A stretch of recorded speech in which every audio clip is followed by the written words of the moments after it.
A finales de los años 70, Noruega era un país que se enorgullecía de su bienestar social. Entre sus fiordos y pequeños pueblos se respiraba una confianza casi absoluta en las instituciones. Pocas eran las familias que temían por la seguridad de sus seres queridos, dentro de hospitales y asilos. Se asumía que en esos lugares, los ancianos encontraban descanso y cuidado hasta el final de sus días. Sin embargo, tras esa apariencia de normalidad, se gestaba una traición impensable. Un enfermero de aspecto común, Arnfinn Neset, había decidido jugar a ser dueño del destino de quienes más confiaban en él. Y lo haría de un modo tan frío y silencioso, que durante años, nadie notó que la muerte caminaba de guardia por los pasillos. Neset nació en 1936, en la región de Trondelag. Su infancia fue común, sin grandes traumas registrados, ni señales que alertaran sobre lo que vendría. Estudió enfermería y trabajó en varias instituciones médicas, donde fue visto como un hombre serio, reservado y aparentemente servicial. Para los vecinos era simplemente Arnfinn, un profesional dedicado a los cuidados de los ancianos. Pero detrás de esa fachada se escondía otra verdad. Una obsesión inquietante, tener el poder absoluto sobre la vida y la muerte. En 1977 fue nombrado director de un asilo en Orkdal. Allí comenzó su reinado silencioso. El asilo era un lugar al que los ancianos llegaban para pasar sus últimos años. En esas habitaciones silenciosas, muchos esperaban dignidad y compañía en el tramo final de la vida. Neset, con acceso a expedientes médicos y a los medicamentos más potentes, se convirtió en la figura de confianza. Pero también en el enemigo invisible. Su arma elegida era el suxametonio, un relajante muscular que en dosis altas provoca parálisis y muerte por asfixia.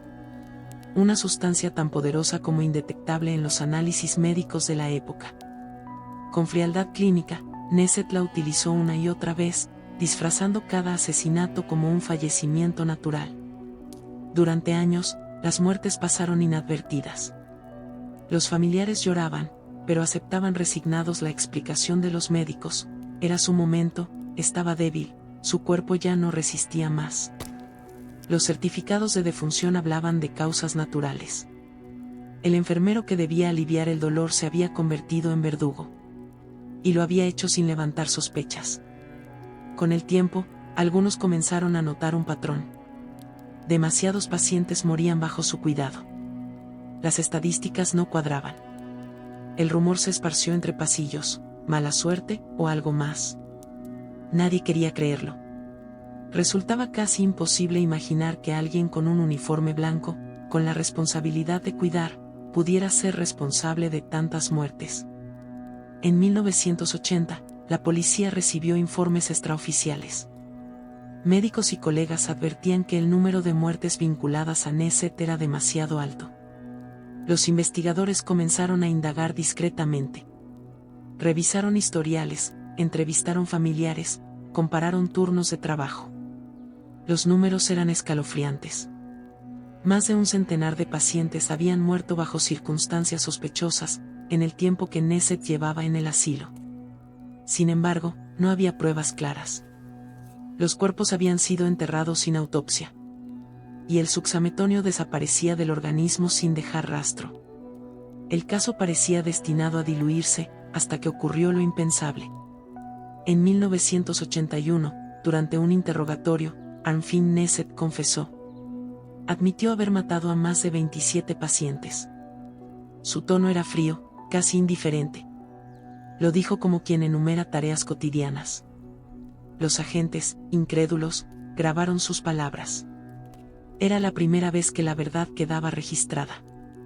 Pero poco después, Neset se retractó. Alegó que había sido presionado. Negó todo. Sin embargo, la confesión grabada existía.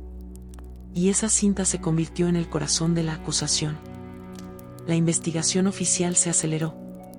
Se exhumaron cuerpos, se revisaron recetas médicas, se reconstruyeron los últimos días de decenas de pacientes.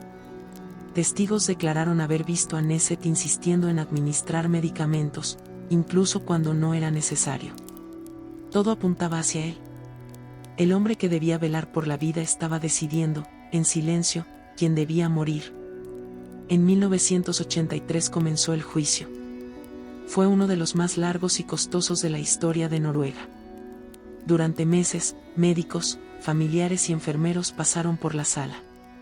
La defensa alegaba que no había pruebas físicas. Y era cierto, el suxametonio se descompone rápidamente, y los rastros eran mínimos o inexistentes en los cuerpos exhumados. Pero la confesión pesaba. Nesset había admitido los crímenes con sus propias palabras, aunque luego intentara negarlo. Los fiscales describieron con detalle el método: inyecciones precisas, aplicadas en pacientes vulnerables, que no tenían posibilidad de resistir. Muertes rápidas, disfrazadas de naturales. La sala escuchó con horror cómo un hombre había usado su acceso a medicamentos para transformarse en uno de los asesinos más prolíficos del país. El clímax llegó cuando se leyeron los nombres de las víctimas. Uno a uno, ancianos que habían llegado al asilo esperando cuidados. Ancianos que entregaron su confianza a un sistema que los dejó en manos del verdugo. Cada nombre era un recordatorio de la traición.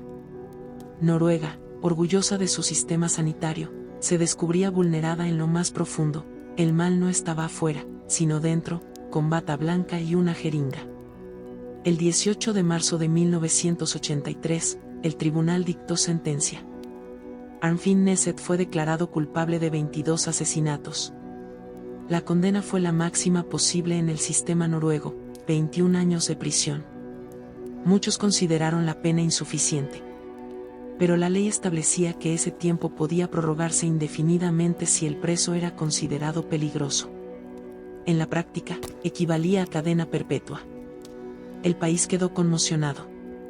No era solo la magnitud del crimen, sino lo que significaba. Nesset había destruido la confianza en el uniforme blanco, en la figura del enfermero. La idea de que un hombre pudiera usar su posición para matar impunemente sacudió a toda Noruega. Tras el juicio, se debatió si Nesset era un sádico sin empatía, o si en su mente retorcida, creía estar practicando una especie de eutanasia. Él nunca ofreció respuestas claras. Su frialdad lo convirtió en un enigma. Un psicópata para algunos. Un hombre que se creía Dios, para otros. Lo único seguro era que había matado, y que lo había hecho muchas veces. Las autoridades reforzaron controles. Se impusieron nuevas reglas para el uso de fármacos letales, en hospitales y asilos. El caso abrió debates éticos sobre la eutanasia, y el poder de decisión de los profesionales de la salud. Nesset había demostrado que un solo individuo, con acceso a un medicamento, podía convertirse en un verdugo invisible. Con el tiempo, el caso fue quedando en la memoria como una advertencia. Arnfinn Nesset cumplió su condena lejos de la atención mediática. No era un criminal famoso, ni un rostro repetido en documentales internacionales. Pero en Noruega su nombre aún provoca escalofríos. La historia de Nesset recuerda que el mal no siempre se presenta con cuchillos ni armas. A veces llega en una jeringa, administrada por la mano en la que más confiamos. El viaje del monstruo terminó con su captura y su juicio. Pero la pregunta quedó abierta: ¿cuántas vidas más arrebató que nunca se pudieron probar? En los pasillos silenciosos del asilo de Orkdal, donde tantos ancianos cerraron los ojos confiados, todavía flota la duda. Y el eco de una verdad perturbadora, y es que, incluso en los lugares más seguros, incluso bajo la bata blanca de un enfermero, puede esconderse la muerte.